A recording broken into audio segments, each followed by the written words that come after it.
pakai sabun, pegang sabun lagi, saya cuci terus. Malam minggu kemarin Chelsea lawan Spurs, saya pegang Chelsea, habis itu saya cuci tangan. Pokoknya habis pegang apapun cuci tangan, demi kesehatan lah. Itulah, alhamdulillah. Yang pertama saya ucapkan terima kasih untuk Angkatan Udara Republik Indonesia yang telah menjaga wilayah udara Nusantara, Negara Kesatuan Republik Indonesia. Tepuk tangan buat Angkatan Udara kita. Kalau bicara masalah potensi kedirgantaraan memang bukan bidang saya, tapi sedikit banyak saya tahu sedikit lah. Ini yang perlu saya sampaikan. Jadi sedikit banyak kalau masalah kedirgantaraan saya tahu sedikit lah. Karena bukan sombong Bapak Ibu ya, mungkin masalah luar angkasa pun bukan hanya tahu, tapi saya sering mengalami. Jadi kalau selama ini kita semua baru mendengar atau rumor atau mungkin fakta belum terungkap tentang piring terbang, di tempat saya hampir setiap hari piring terbang. Hampir setiap hari piring terbang di rumah saya. Jadi saya kalau masalah kedirgantaraan paham lah. Piring terbang, istri saya itu paling luar biasa. Dulu sebelum ada drone ya, drone sekarang istri saya udah piring terbang sejak dulu. Yang mengendalikan istri saya. Saya bersyukur punya istri, kebetulan istri saya pinter nyari duit. Jadi saya nyimpen di mana aja ketemu Pak. Saking pinternya itu. Tapi apapun kondisi istri saya sangat menyayangi ya kan. Karena pandemi ini memang berbahaya ya. COVID-19 penularannya salah satu lewat uang, media uang itu bahaya. Makanya sudah hampir 8 bulan ini saya nggak pernah kasih uang tunai sama istri. Bukan pelit Pak, karena menjaga supaya istri nggak ketularan gitu. Tapi saya pakai sistem cashless, jadi nggak ngasih tunai tapi cashless. Jadi ketika istri minta cash saya ngeles, istri minta cash saya ngeles. Silakan dicoba, itu bisa mempertahankan perekonomian. Alhamdulillah, bener. Saya itu saking bangganya sama istri, kemana-mana selalu saya pamerkan. Mungkin buat saya istri saya itu, buat saya pribadi ya, pokoknya paling cantik sendirilah. Buat saya ya, makanya saya larang kumpul sama temen-temennya. Karena begitu kumpul sama temennya, sudah jelek dia. Oh paling cantik itu sendiri, udah kamu sendiri aja biar cantik ya bilang. Jangan kumpul sama temen, jadi jelek kamu. Tapi kenapa saya pilih, karena apa ya, istri saya itu mungkin secara fisik biasa, tapi inner beauty, apa kecantikan dari dalam gitu. Makanya saya larang keluar rumah gitu. Karena begitu keluar nggak cantik tadi itu. Udah kamu itu cantiknya dari dalam, udah di dalam aja udah. Tapi alhamdulillah nurut istri saya itu. Jadi sekarang nurut. Kalau dulu sering mengoperasikan piring terbang, sekarang sudah nggak lagi. Karena saya sebagai laki-laki, mohon maaf, saya dulu bapak saya juga dinasnya di Angkatan Udara di Swahyudi, beliau almarhum. Ibu saya juga boleh tepuk tangan buat almarhum bapak saya. Istri bapak saya, yang ibu saya sendiri itu juga perawat. Jadi yang merawat bapak dan anak-anaknya. Tapi kebetulan juga perawat di Rumah Sakit Angkatan Udara di Swahyudi itu. Jadi alhamdulillah saya keluarga besar Angkatan Udara lah. Makanya waktu dihubungi panitia untuk mengisi acara ini, Cak, ini acara Angkatan Udara, siap. Untuk Angkatan Udara saya nggak pernah mikir honor, nggak pernah mikir bayaran. Karena yang mikir kan panitia ya Pak ya. Saya kan tinggal terima tugasnya, bukan mikir. Tapi bener, bisa ditanyakan. Panitia waktu itu menghubungi itu sama manajemen, dikasih penawaran gitu kan. Terus dari panitia, calon dong, ini kan untuk acara Angkatan Udara, ini untuk NKRI, masa nggak ada harga untuk NKRI? Saya jawab dengan tegas, NKRI harga mati, saya bilang gitu.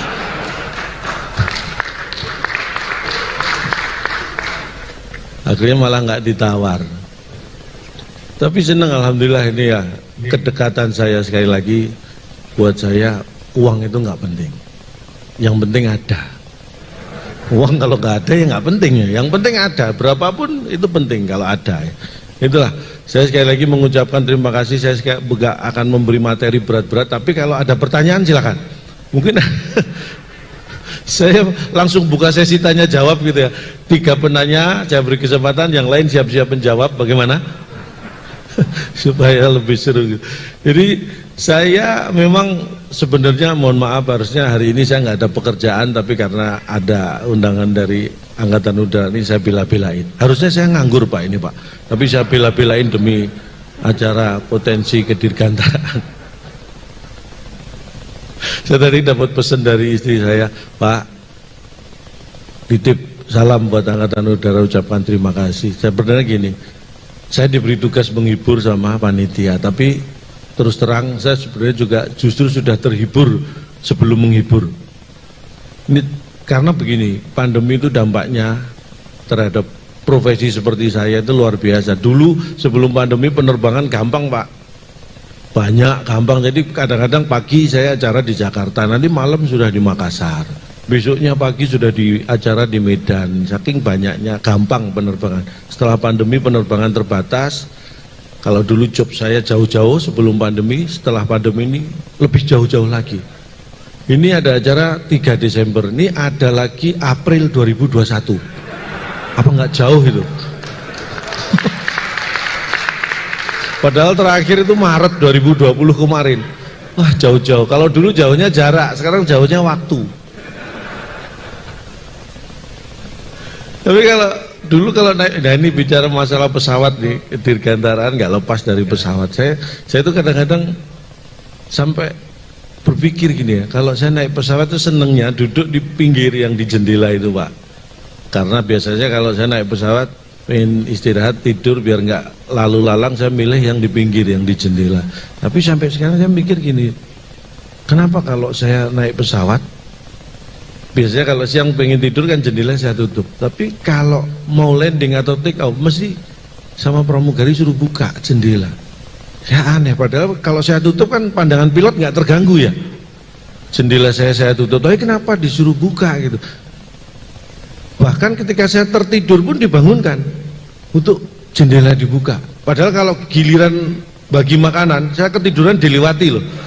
Tapi ini giliran landing take off dibangunin untuk membuka jendela. Saya pikir apa pilotnya terganggu kalau saya tutup pandangannya. Saya pikir enggak.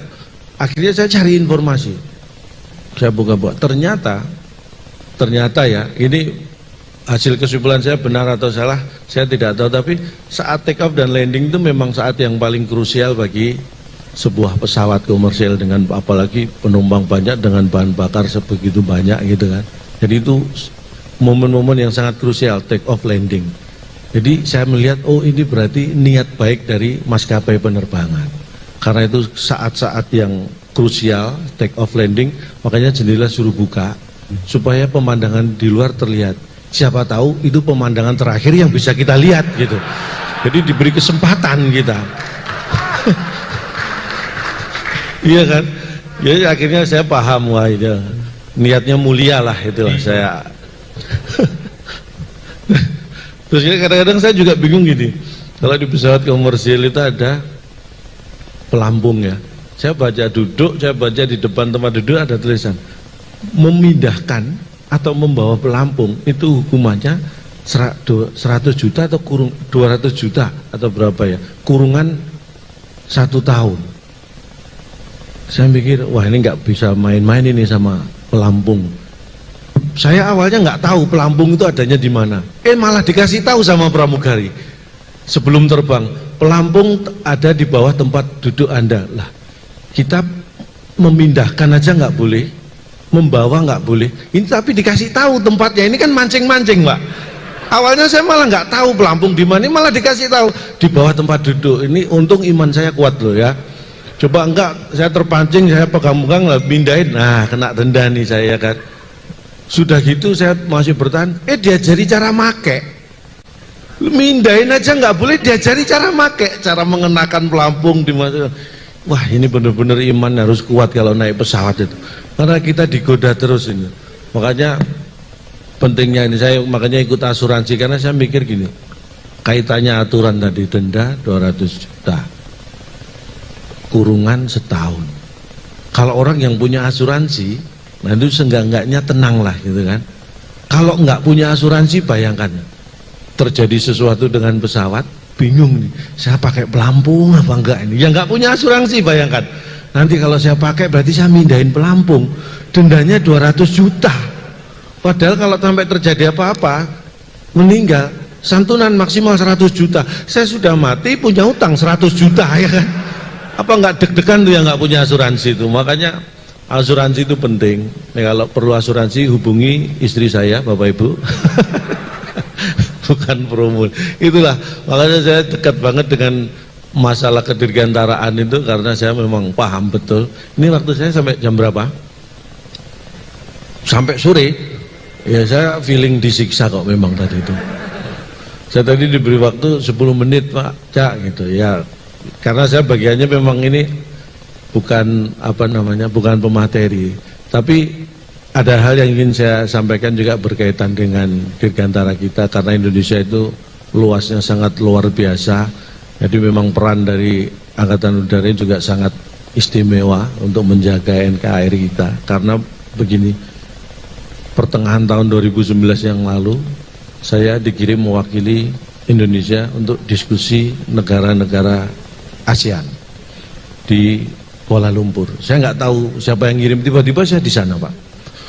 Jadi saya nggak tahu siapa yang ngirim. Dalam diskusi itu Pak, yang disampaikan begini. Siapa yang pertama? Malaysia.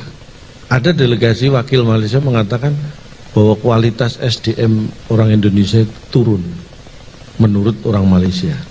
Saya sebagai orang Indonesia ya terpancing lah, saya agak emosi. Saya datanya dari mana Anda bisa mengatakan itu? Mereka menunjukkan tahun 70-an, tahun 80-an Malaysia itu masih mendatangkan tenaga pengajar, import guru dari Indonesia.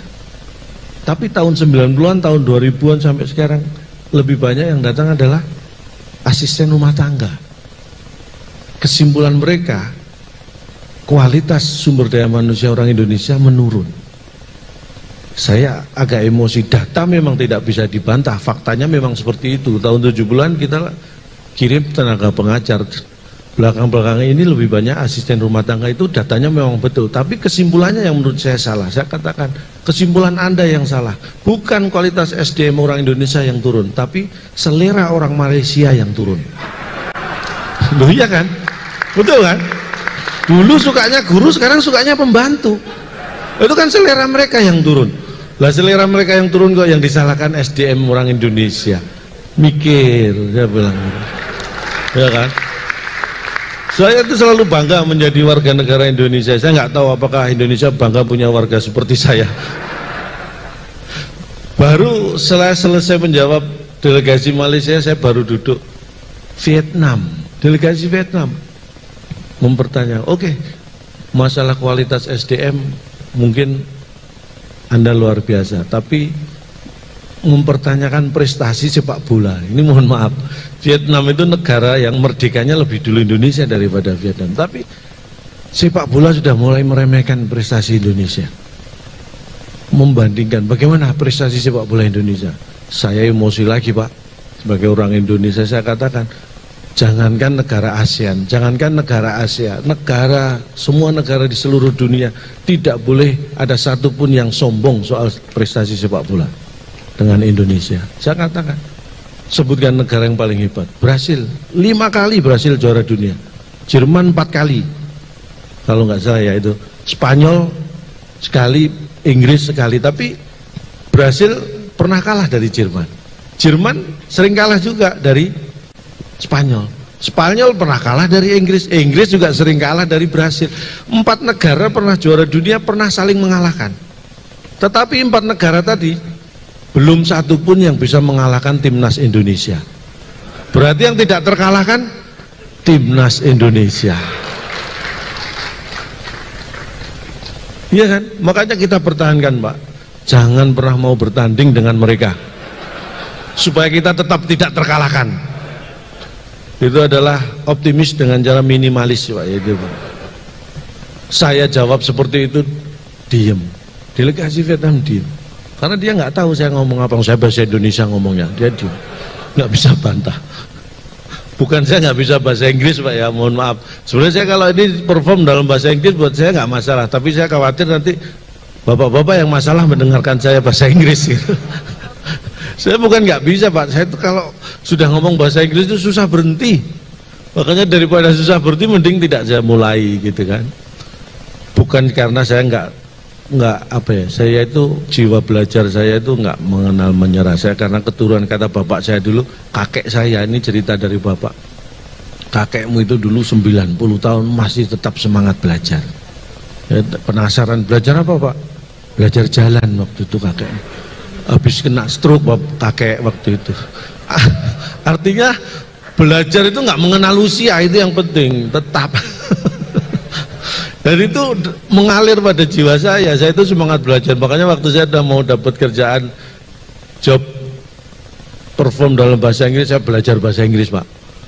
Karena waktu susah, jadi saya nggak ikut kursus, malah waktunya banyak. Akhirnya saya ikut otodidak, saya cari buku, saya ke toko buku, tolong saya mau beli buku supaya cepet pinter bahasa Inggris. Ada Cak, ini Cak, agak mahal. Boleh, nggak masalah. Rahasia menguasai bahasa Inggris. Saya beli Pak, agak mahal. Sampai rumah saya buka, kosong, nggak ada isinya. Ini buku mahal-mahal, nggak ada tulisannya. Mbak, ini gimana sih Mbak, buku kok kosong? Loh, judulnya juga rahasia Cak. Nah, kalau nanti ada tulisannya, rahasianya bocor gitu. Sekali ketipu saya tetap semangat belajar. Coba Mbak, yang lebih mahal lagi mana?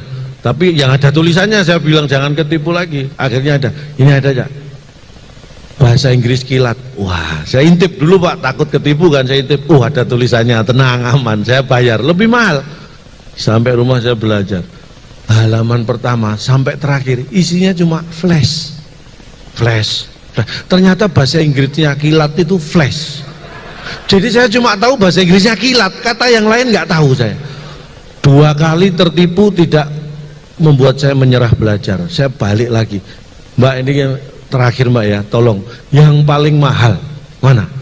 Saya 2 kali nggak bener ini bukunya. Ini bener Cak, paling mahal.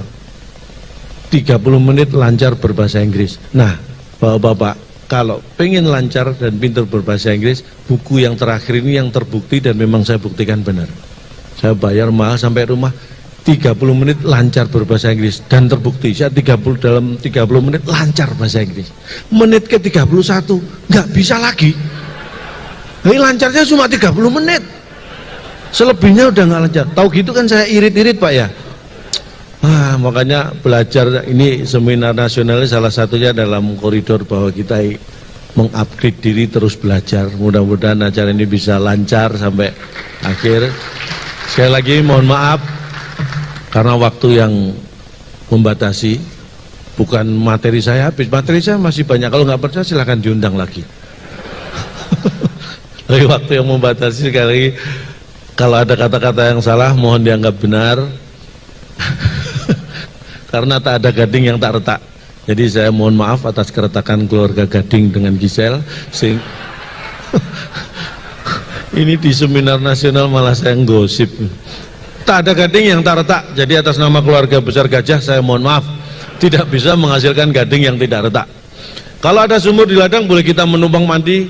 Kalau ada umur panjang mudah-mudahan saya diundang lagi. Terima kasih, sukses selalu. Wassalamualaikum warahmatullahi wabarakatuh.